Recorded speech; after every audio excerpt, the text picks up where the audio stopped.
इस वीडियो में मैं आपसे बात करूंगा, जैसा कि आप सभी को मालूम है आरपीएससी द्वारा 7 सितंबर से सेकंड ग्रेड एग्जाम आयोजित होने जा रहे हैं। इस बीच मैं आपके लिए सीरीज लेके आया हूँ। आज ये लगभग कंप्लीट हो जाएगी, जिसमें मैंने आपको जनवरी से लेकर अगस्त 2025 के लगभग सभी पेपर करवा चुका हूं, जो कि आरपीएससी द्वारा आयोजित किए गए हैं और उनमें पूछे गए राजस्थान जीके के बारे में चर्चा कर चुका हूं। वीडियो पसंद आए तो वीडियो को लाइक कीजिए, चैनल जरूर सब्सक्राइब कीजिए, क्योंकि कल आपको इसी समय अब तक जो मैंने 11 पार्ट करवाए हैं, ये सभी पार्ट एक ही क्लास में कंबाइन होंगे, जिससे कि आप अलग अलग वीडियो ना देखकर एक ही वीडियो में आरपीएससी द्वारा 2025 में पूछे गए सभी राजस्थान जीके के क्वेश्चन देख सकते हैं। कल इसी समय इस यूट्यूब चैनल पर यह क्लास देखने को मिलेगी, इसलिए चैनल जरूर सब्सक्राइब करें, नोटिफिकेशन भी ऑन रखिए ताकि जब भी क्लास आए सबसे पहले आपके पास पहुंचे। और इसके अलावा इन सभी क्लासों की पीडीएफ अगर आपको चाहिए, जिसमें आपको आंसर टिक किए हुए मिलेंगे। इसमें आपको सबसे पहले तो आरपीएससी द्वारा 2024 में जितने भी एग्जाम आयोजित हुए उनमें पूछे गए राजस्थान जीके और करंट अफेयर की पीडीएफ देखने को मिलेगी। और इसके अलावा आरपीएससी द्वारा 2025 में जितने भी एग्जाम आयोजित हुए हैं उनमें पूछे गए राजस्थान जीके और करंट अफेयर के क्वेश्चन की पीडीएफ देखने को मिलेगी। पीडीएफ प्राप्त करने के लिए आपको क्या करना होगा, हमारे यूट्यूब चैनल की मेंबरशिप ज्वाइन कर लेनी है, जो कि मात्र 29 रुपये की है। मेंबरशिप कैसे ज्वाइन करनी है, अभी जो वीडियो देख रहे हैं इसके नीचे आपको हमारा चैनल नाम, चैनल आइकन देखने को मिल रहा है। इसके सामने ज्वाइन का ऑप्शन है, आपको ज्वाइन पर क्लिक कर देना है। जैसे ही आप ज्वाइन पर क्लिक करोगे उसके बाद आपके सामने मेंबरशिप का पेज ओपन होगा और यहाँ पर आपको ज्वाइन पर क्लिक कर देना और आगे का प्रोसेस पूरा कंप्लीट कर देना है। मात्र 29 रुपये की मेंबरशिप ज्वाइन कर लेनी है। जैसे ही आप हमारे यूट्यूब चैनल की मेंबरशिप ज्वाइन कर लेते हो उसके बाद आपको क्या करना होगा, हमारे यूट्यूब चैनल के कम्युनिटी पोस्ट पर आ जाना है। वहाँ पर आपको एक टेलीग्राम ग्रुप का लिंक शो होगा। ये टेलीग्राम ग्रुप का लिंक सिर्फ और सिर्फ जिन्होंने मेंबरशिप ज्वाइन की है उन्हीं को ही शो होगा, सभी कैंडिडेट को शो नहीं होगा। तो आपको ये टेलीग्राम ग्रुप का लिंक ज्वाइन कर लेना है। ग्रुप ज्वाइन करने के बाद आपको ग्रुप में हाय हेलो का मैसेज कर देना है, क्योंकि ग्रुप प्राइवेट है। जब आप ज्वाइन करोगे ग्रुप आपको पूरा खाली नजर आएगा, आपके ज्वाइन करने के बाद वाले मैसेज ही आपको शो होंगे। इसलिए एक बार ग्रुप ज्वाइन करने के बाद ग्रुप में हाय हेलो का मैसेज कर देना है। आज की वीडियो में मैं आपसे बात करूंगा, कल जो कुछ क्वेश्चन ईओआरओ एग्जाम में पूछे गए रह गए वो क्वेश्चन करवाऊंगा, और उसके बाद पीटीआई लाइब्रेरियन एग्जाम जो कि आरपीएससी द्वारा 3 मई 2025 को आयोजित हुआ था उसमें पूछे गए जीके के क्वेश्चन करवाने जा रहा हूं। इसलिए वीडियो को बिना स्किप किए कंप्लीट देखें। वीडियो पसंद आ रहा तो एक बार वीडियो को लाइक कर लीजिए, चैनल भी जरूर सब्सक्राइब कर लीजिए। क्वेश्चन नंबर फर्स्ट है आपके सामने, राजस्थान की एक नदी के संदर्भ में निम्नलिखित तथ्यों को सावधानीपूर्वक पढ़िए। यानी कि आपको दो विशेषता बताई गई है और ये दोनों विशेषता कौन सी नदी की है। पहली है कि ये ऋषभदेव के निकट बीचामेड़ा से उद्गमित होती है, और दूसरी है कि गोमती और सारनी इसकी सहायक नदियां हैं। तो ये आपके जो सोम नदी है उसकी पहचान है कि सोम नदी की सहायक नदी गोमती और सारनी है, और ये ऋषभदेव के निकट बीचामेड़ा से उद्गमित होती है, यानी कि ए आपका करेक्ट आंसर हो जाएगा। अगला क्वेश्चन है आपके सामने, दक्षिण पश्चिम मानसून के मौसम में प्राप्त औसत वर्षा की मात्रा के अनुसार राजस्थान के निम्नलिखित जिलों में से कौन सा सही ढंग से अवरोही क्रम में व्यवस्थित है। अवरोही क्रम और एक होता है आरोही क्रम। आरोही यानी बढ़ते हुए क्रम, अवरोही यानी घटते हुए क्रम। तो आपको घटते हुए क्रम में बताना है। तो सबसे ज्यादा औसत वर्षा की मात्रा देखी जाए तो धौलपुर, उसके बाद अलवर। धौलपुर के बाद अलवर होगा आपका, झुंझुनू नहीं होगा। धौलपुर के बाद अलवर और उसके बाद झुंझुनू है, यानी कि जो करेक्ट आंसर है वो आपका हो जाएगा ए, आपका राइट आंसर हो जाएगा। नेक्स्ट क्वेश्चन है, लोक सेवाओं के प्रदान की गारंटी अधिनियम राजस्थान के बारे में निम्नलिखित कथनों पर विचार कीजिए, नीचे दिए गए कूट में से सही उत्तर का चयन कीजिए। तो जो तीन ऑप्शन दे रखे हैं इनमें से सिर्फ और सिर्फ जो सी दे रखा है, इस अधिनियम को राज्य विधानसभा द्वारा भारत के गणतंत्र के 62वें वर्ष पारित किया गया, ये आपका सही है। तो करेक्ट आंसर आपका केवल सी हो जाएगा। केवल सी आपके ऑप्शन नंबर ए में है, तो ए आपका करेक्ट आंसर हो जाएगा। अगला क्वेश्चन है, सूचना प्रौद्योगिकी नवाचार के रूप में आरपीएससी द्वारा 2011 और सितंबर 2017 के बीच में कितनी ऑनलाइन परीक्षाएं आयोजित की गई। यानी कि आरपीएससी जो कि एग्जाम आयोजित करवाता है, फर्स्ट ग्रेड हुआ, एसआई हुआ, second grade exam, assistant professor, तो ये सभी परीक्षाएं हैं जो भी आरपीएससी आयोजित करवाता है वो 2011 से लेकर 2017 सितंबर के बीच में टोटल कितनी ऑनलाइन परीक्षाएं आयोजित की गई है। तो इसमें आपका 158 करेक्ट आंसर हो जाएगा, यानी कि डी आपका राइट आंसर हो जाएगा। नेक्स्ट क्वेश्चन है, राज्यसभा के संबंध में निम्नलिखित में से कौन सा कथन सही नहीं है वो आपको बताना है। आपके सामने जो चार ऑप्शन दे रखे हैं इनमें से कौन सा सही नहीं है। तो जो इसमें डी ऑप्शन दे रखा है कि 1970 में इंदिरा गांधी के प्रधानमंत्रित्व काल में राज्यसभा में महिला सदस्य की संख्या सबसे अधिक थी, यह कथन असत्य है। तो डी आपका करेक्ट आंसर हो जाएगा। बाकी तीन दे रखे ये तीनों आपके सही है। राजस्थान राज्य चुनाव आयोग के संबंध में निम्नलिखित में से कौन सा कथन गलत है वो आपको बताना है। चुनाव आयोग के बारे में भी आपका जो डी ऑप्शन दे रखा है कि राजस्थान राज्य चुनाव आयोग का गठन जुलाई 1995 में किया गया था, ये आपका गलत है, यानी कि डी आपका करेक्ट आंसर हो जाएगा। नेक्स्ट क्वेश्चन है, नेशनल सर्विस वॉलंटियर स्कीम और राष्ट्रीय सद्भावना योजना को मिलाकर किस योजना की क्रियान्वित की गई है? तो इसमें आपका राइट आंसर हो जाएगा नेशनल सर्विस वॉलंटियर स्कीम, और राष्ट्रीय सद्भावना योजना को मिलाकर नेशनल यूथ कॉर्पस योजना को क्रियान्वित की गई है। ए आपका करेक्ट आंसर हो जाएगा। अगला क्वेश्चन है आपके सामने। 1958 में राजस्थान उच्च न्यायालय की जयपुर पीठ भारत सरकार द्वारा गठित एक समिति की सिफारिश पर समाप्त कर दी गई। इस समिति में निम्नलिखित में से कौन सदस्य नहीं था? तो इसमें आपका राइट आंसर हो जाएगा जो राजस्थान उच्च न्यायालय की जयपुर पीठ भारत सरकार द्वारा गठित एक समिति की सिफारिश पर समाप्त कर दी गई थी, उस समिति में आपके विश्वनाथन थे, बी.के. गुप्ता थे, सत्यनारायण राव थे, लेकिन इंद्रनाथ मोदी नहीं थे। तो बी आपका करेक्ट आंसर हो जाएगा।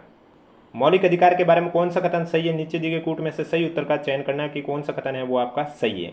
तो इसमें जो आपका पहला दे रखा है, कुछ मौलिक अधिकार केवल नागरिकों को दिए गए, ये सही है। कुछ मौलिक अधिकार कार्यपालिका के विरुद्ध संबोधित है लेकिन विधायिका पर कोई प्रतिबंध नहीं लगाते, ये भी सही है।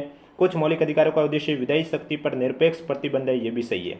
लेकिन डी है जो सभी मौलिक अधिकार राज्य के विरुद्ध वो साथ ही साथ निजी व्यक्तियों द्वारा अधिकारों के हनन के विरुद्ध भी है, ये गलत है। तो पहला, दूसरा, तीसरा सही है, बी आपका करेक्ट आंसर हो जाएगा। निम्नलिखित में से राजस्थान पंचायती राज अधिनियम 1994 की धारा 38 के बारे में क्या सही नहीं है?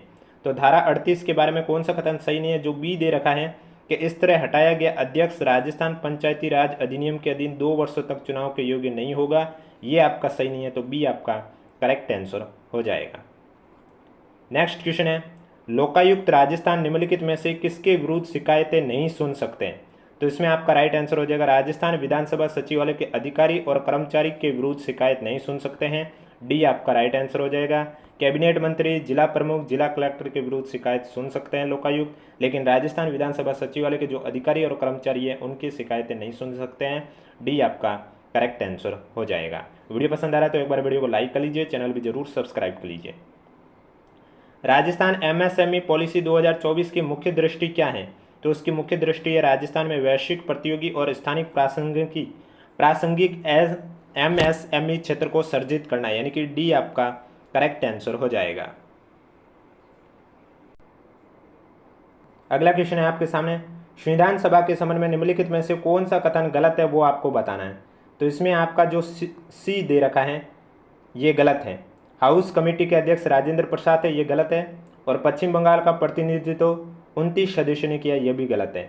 तो करेक्ट आंसर सी और डी दोनों गलत है, तो करेक्ट आंसर हो जाएगा आपका सी। नेक्स्ट क्वेश्चन, मुख्यमंत्री भजनलाल शर्मा की विकसित भारत विकसित राजस्थान दृष्टि के अंतर्गत अगले 5 वर्षों में राजस्थान की अर्थव्यवस्था कितनी हो जाएगी? राजस्थान की अर्थव्यवस्था 350 अरब डॉलर हो जाएगी, यानी कि ए आपका करेक्ट आंसर हो जाएगा।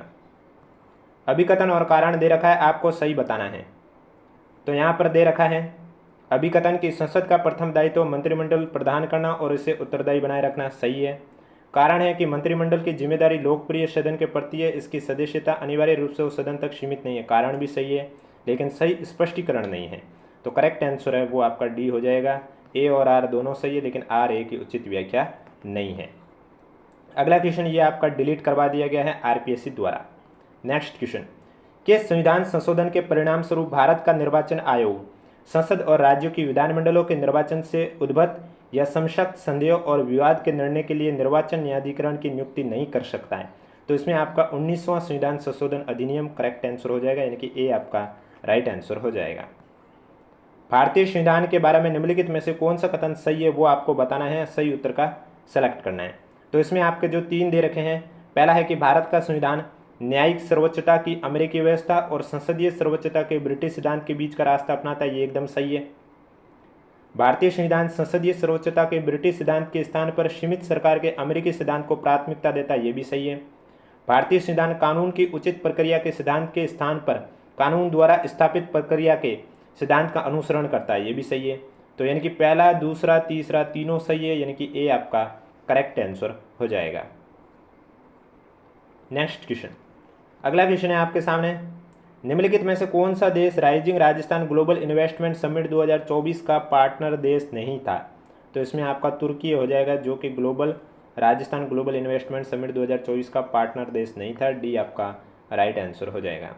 निम्नलिखित में से किस जिले में जनवरी 2025 में राजस्थान सरकार द्वारा घोषित अभावग्रस्त गाँवों की संख्या न्यूनतम है? तो वो जिला आपका 12 है जिसमें अभावग्रस्त गाँवों की संख्या न्यूनतम है, बी आपका करेक्ट आंसर हो जाएगा। नवंबर 2024 में सी डॉट ने एक संस्थान के साथ 5G ग्रामीण कनेक्टिविटी के लिए पॉलीमर आधारित कम लागत वाले मिलीमीटर वेव ट्रांसीवर के निर्माण के लिए एक समझौते पर हस्ताक्षर किया है। नीचे दिए गए विकल्पों में से सही संस्थान चुनें। तो इसमें IIT रुड़की आपका करेक्ट आंसर हो जाएगा, यानी कि ए आपका राइट आंसर हो जाएगा। वर्ष 2024 के लिए राष्ट्रीय गोपाल रत्न पुरस्कार 26 नवंबर 2024 को दिया गया है। सर्वश्रेष्ठ कृत्रिम गर्भाधान तकनीशियन श्रेणी में द्वितीय पुरस्कार प्राप्त करने वाले व्यक्ति कौन है? तो इसमें आपका राइट आंसर हो जाएगा वीरेंद्र कुमार सैनी, हनुमानगढ़ के हैं, जो कि सर्वश्रेष्ठ कृत्रिम गर्भाधान तकनीशियन श्रेणी में दूसरा पुरस्कार प्राप्त किया है। डी आपका करेक्ट आंसर हो जाएगा। 6 दिसंबर 2024 को भारत सरकार की कैबिनेट के निर्णय के अनुसार राजस्थान में कितने नए केंद्रीय विद्यालय खोले जाएंगे? 15, 9, 12, 6। तो इसमें आपका राइट आंसर हो जाएगा 9, यानी कि बी आपका करेक्ट आंसर हो जाएगा। राज्यों की अक्षय ऊर्जा क्षमता के लिए कॉलम फर्स्ट और कॉलम सेकंड को सुमेलित कीजिए और करेक्ट आंसर बताना है। राजस्थान में आपका इसमें हो जाएगा 29.98, तमिलनाडु में हो जाएगा 23.70, कर्नाटक में हो जाएगा 22.37, यानी कि तीसरा, दूसरा, पहला करेक्ट आंसर हो जाएगा। बी आपका राइट आंसर हो जाएगा। नेक्स्ट क्वेश्चन, 38वें राष्ट्रीय खेल 2025 में भारोत्तोलन स्पर्धा की 109 kg श्रेणी के संदर्भ में निम्नलिखित कथनों पर विचार कीजिए और सही विकल्प को चयन कीजिए। तो इसमें पहला है ये भी कथन गलत है, दूसरा ये भी गलत कथन है, ये गलत है, दोनों कथन असत्य हैं। ए आपका करेक्ट आंसर हो जाएगा। अब मैं बात करने जा रहा हूँ पीटीआई और लाइब्रेरियन एग्जाम जो कि आरपीएससी द्वारा 3 मई 2025 को आयोजित हुआ था, उसमें पूछे गए जीके के क्वेश्चन के बारे में चर्चा करने जा रहा हूँ। उससे पहले वीडियो को लाइक नहीं किया तो एक बार वीडियो को लाइक कर लीजिए, चैनल भी जरूर सब्सक्राइब कर लीजिए, क्योंकि कल आपके लिए महा मैराथन क्लास आने वाली है जिसमें आपको 11 क्लासें ली है, वो सभी कंबाइन करके एक ही क्लास वीडियो में आपको देखने को मिलेगी।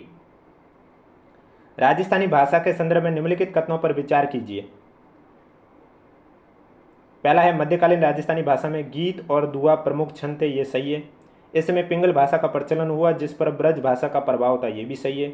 जब दोनों सही है यानी कि ए आपका करेक्ट आंसर हो जाएगा।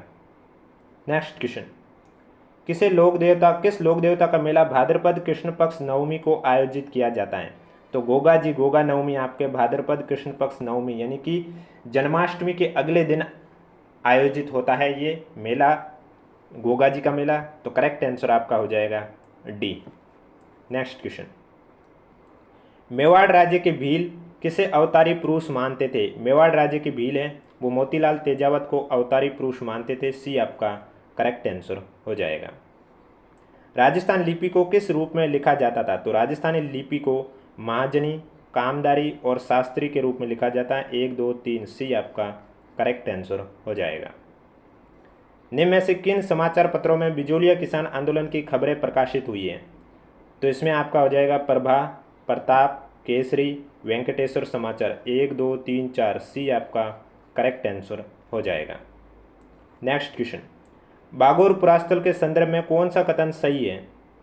तो इसमें आपका पहला सही है, ये कोठारी नदी के तट पर स्थित है।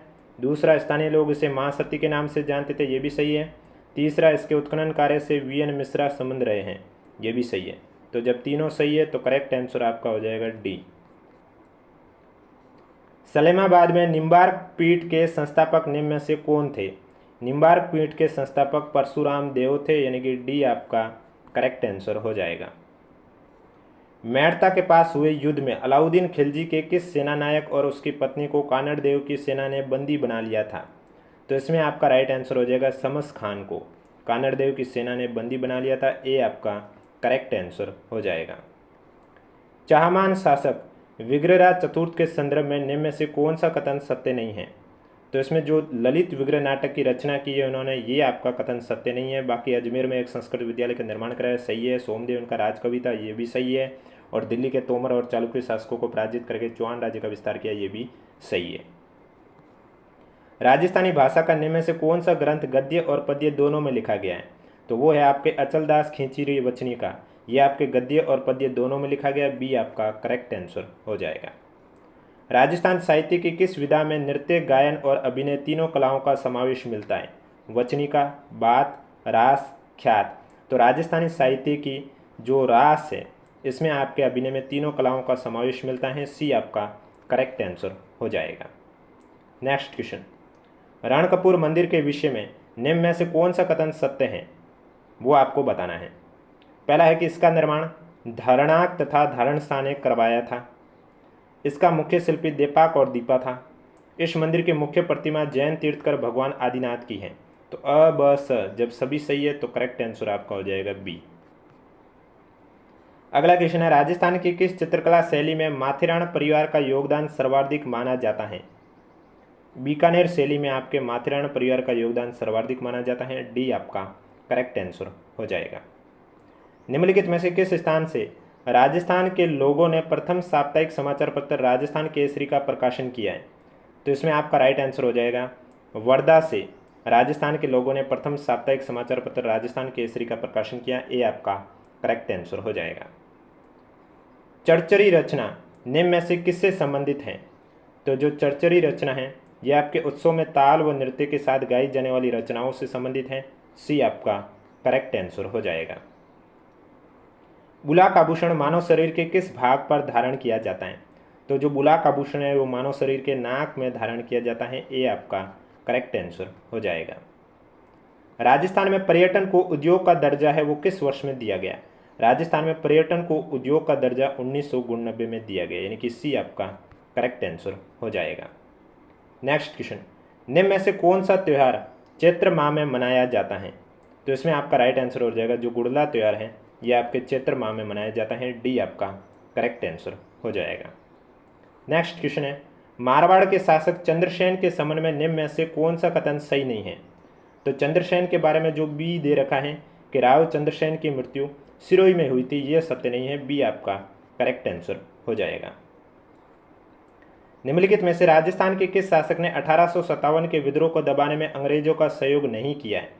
तो इसमें आपका राइट आंसर हो जाएगा बूंदी के महाराव राम सिंह ने 1857 के विद्रोह को दबाने में अंग्रेजों का सहयोग नहीं किया। बी आपका सॉरी ए आपका करेक्ट आंसर हो जाएगा। बूंदी के महाराव राम सिंह ए आपका करेक्ट आंसर हो जाएगा। वीडियो पसंद आ रहा तो एक बार वीडियो को लाइक कर लीजिए, चैनल भी जरूर सब्सक्राइब कर लीजिए। राजस्थान का निम्नलिखित में से कौन सा लो एश का खनन क्षेत्र नहीं है? तो इसमें आपका हो जाएगा पूर्व बनेड़ा क्षेत्र, जो कि लो एश का खनन क्षेत्र नहीं है। ए आपका करेक्ट आंसर हो जाएगा।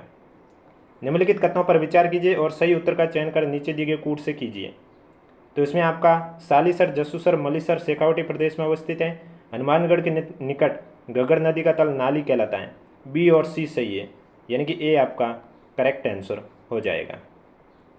और जिन भी स्टूडेंट को इनकी पीडीएफ चाहिए तो उसके लिए अगर अभी तक आपने हमारे यूट्यूब चैनल की मेंबरशिप ज्वाइन नहीं की है तो जल्दी से जाकर मेंबरशिप ज्वाइन कीजिए। और जिन स्टूडेंट ने मेंबरशिप ज्वाइन कर ली है उनको पीडीएफ मिल चुकी है।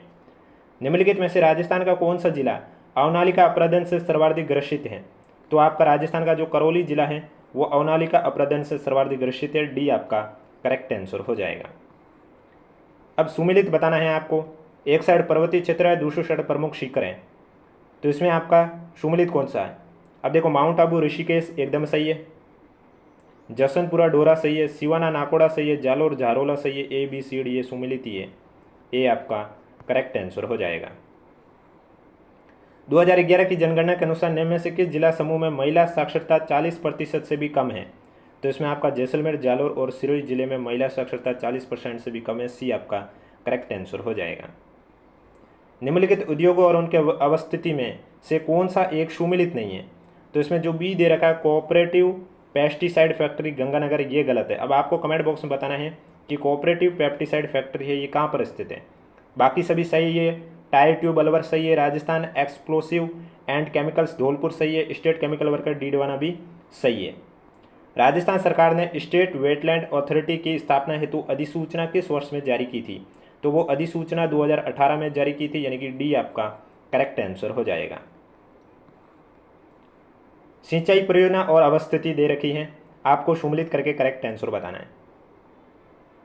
छापी झालावाड़ सही है, बिलास बारा सही है, अडवाना भीलवाड़ा सही है, सावन भादो कोटा सही है, यानी कि ए बी सी डी सभी सही है। तो डी आपका करेक्ट आंसर हो जाएगा। नेक्स्ट क्वेश्चन, निम्नलिखित में से कौन सा राजस्थान में सरसों का प्रमुख उत्पादक क्षेत्र नहीं है?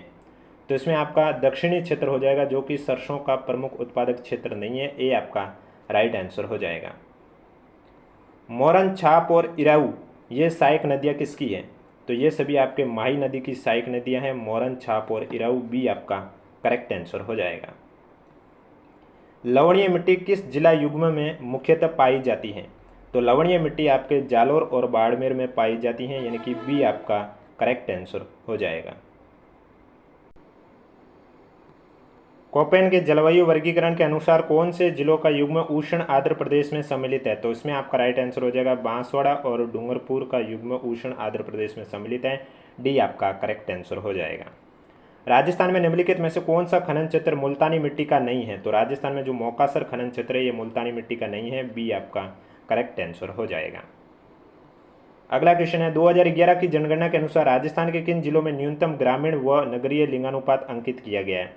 तो न्यूनतम ग्रामीण लिंगानुपात और नगरीय लिंगानुपात है वो कहाँ पर अंकित किया गया है? तो इसमें आपका धौलपुर और जैसलमेर करेक्ट आंसर हो जाएगा, यानी कि ए आपका राइट आंसर हो जाएगा। यानी कि आपके धौलपुर में न्यूनतम ग्रामीण लिंगानुपात है और नगरीय लिंगानुपात न्यूनतम आपका कहाँ पर है? जैसलमेर में। राजस्थान में प्रोजेक्ट लेपर्ड के अंतर्गत सर्वप्रथम निम्नलिखित में से किस अभयारण्य का चयन किया गया था? तो इसमें आपका राइट आंसर हो जाएगा झालाना, यानी कि ए आपका राइट आंसर हो जाएगा। निम्नलिखित विशेषताओं के आधार पर वन क्षेत्र की पहचान कीजिए। यानी कि आपको जो विशेषताएं 3 बताई गई है ये कौन से वन क्षेत्र की विशेषता हैं? पहली विशेषता है कि ये राजस्थान में लगभग 52 वर्ग किलोमीटर क्षेत्र में पाए जाते हैं। वार्षिक वर्षा लगभग 150 सेंटीमीटर होती है। 1070 से लेकर 1375 मीटर की ऊंचाई पर पाए जाते हैं। तो इसका मतलब इसका जो करेक्ट आंसर है वो हो जाएगा उपोष्ण कटिबंधीय सदाबहार वन, यानी कि डी आपका राइट आंसर हो जाएगा। नेक्स्ट क्वेश्चन, पश्चिमी गंगानगर, उत्तर पूर्वी जैसलमेर और पश्चिमी बीकानेर जिलों में गोवंश की कौन सी नस्ल सामान्यतः मिलती है? तो इसमें आपका हो जाएगा राठी नस्ल। पश्चिमी गंगानगर, उत्तर पूर्वी जैसलमेर और पश्चिमी बीकानेर जिलों में गोवंश की राठी नस्ल सामान्यतः मिलती है। ए आपका करेक्ट आंसर हो जाएगा। निम्नलिखित में से राजस्थान में कौन सा स्थल पवन ऊर्जा का नहीं है? तो इसमें आपका राइट आंसर हो जाएगा जो पथमेड़ा सांचौर है ये राजस्थान में पवन ऊर्जा का स्थल नहीं है। बी आपका करेक्ट आंसर हो जाएगा। तो ये थे आपके आरपीएससी द्वारा 2025 में पूछे गए राजस्थान जीके के क्वेश्चन। वीडियो पसंद आए तो वीडियो को लाइक कीजिए, चैनल जरूर सब्सक्राइब कीजिए, क्योंकि कल आपके लिए एक महा मैराथन क्लास आ रही है। शायद हम ये भी सोच रहे हैं 2025 के साथ साथ 2024 के क्वेश्चन भी उस महा मैराथन क्लास में ऐड कर लिया जाए, बाकी ऐड कर लिया जाएगा। अब अगर आपको इनकी पीडीएफ चाहिए, यानी कि जिसमें आपको आरपीएससी द्वारा 2024 में पूछे गए राजस्थान जीके और करंट अफेयर की क्वेश्चन की, आरपीएससी द्वारा 2025 में पूछे गए राजस्थान जीके और करंट अफेयर की क्वेश्चन की पीडीएफ आंसर के साथ अगर आपको चाहिए तो उसके लिए आपको क्या करना होगा, हमारे YouTube चैनल की मेंबरशिप ज्वाइन करनी होगी, जो कि मात्र 29 रुपये की है। और ये YouTube द्वारा सबसे न्यूनतम मेंबरशिप का है, क्योंकि YouTube ने जब मेंबरशिप शुरू किया तो मिनिमम रेट 29 रुपये रखी है, तो वही हमने आपके लिए रखी है। तो ये ज्वाइन करने के लिए आपको क्या करना होगा, अभी आप जो वीडियो देख रहे हैं इसके नीचे आपको हमारा चैनल आइकन, चैनल का नाम देखने को मिल रहा है, इसके सामने ज्वाइन का ऑप्शन है, आपको ज्वाइन पर क्लिक कर देना है। जैसे ही आप ज्वाइन पर क्लिक करोगे आपके सामने मेंबरशिप का पेज ओपन होगा और यहाँ पर आपको ज्वाइन पर क्लिक कर देना है और आगे का प्रोसेस कंप्लीट करके जैसे ही आप हमारे YouTube चैनल की मेंबरशिप ज्वाइन कर लेते हो उसके बाद आपको क्या करना होगा, हमारे YouTube चैनल के कम्युनिटी पोस्ट पर आ जाना है, या फिर आपके पास मेंबरशिप का भी ऑप्शन आ जाएगा, वहाँ पर आ जाइए। वहाँ पर आपको एक टेलीग्राम ग्रुप का लिंक शो होगा। ये टेलीग्राम ग्रुप का लिंक सिर्फ और सिर्फ जिन्होंने मेंबरशिप ज्वाइन की है उन्हीं को ही शो होगा, सभी कैंडिडेट को शो नहीं होगा। तो आपको ये टेलीग्राम ग्रुप ज्वाइन कर लेना है। ग्रुप ज्वाइन करने के बाद ग्रुप में हाय हेलो का मैसेज कर देना, क्योंकि ग्रुप प्राइवेट है। जब आप ज्वाइन करोगे ग्रुप आपको पूरा खाली नजर आएगा, आपके ज्वाइन करने के बाद वाले मैसेज ही आपको शो होंगे, इसलिए एक बार ग्रुप ज्वाइन करने के बाद ग्रुप में हाय हेलो का मैसेज कर देना। उसके बाद वहाँ सारी पीडीएफ आपको प्रोवाइड करवा दी जाएगी। पेपर के बाद पेपर का एनालिसिस भी आपको इसी यूट्यूब चैनल पर करवाया जाएगा, इसलिए चैनल जरूर सब्सक्राइब करें, नोटिफिकेशन भी ऑन रखें और जितना हो सके उतना वीडियो को अधिक से अधिक शेयर कीजिए। और अब कोई भी डाउट है तो नीचे कमेंट बॉक्स में हमें जरूर पूछें।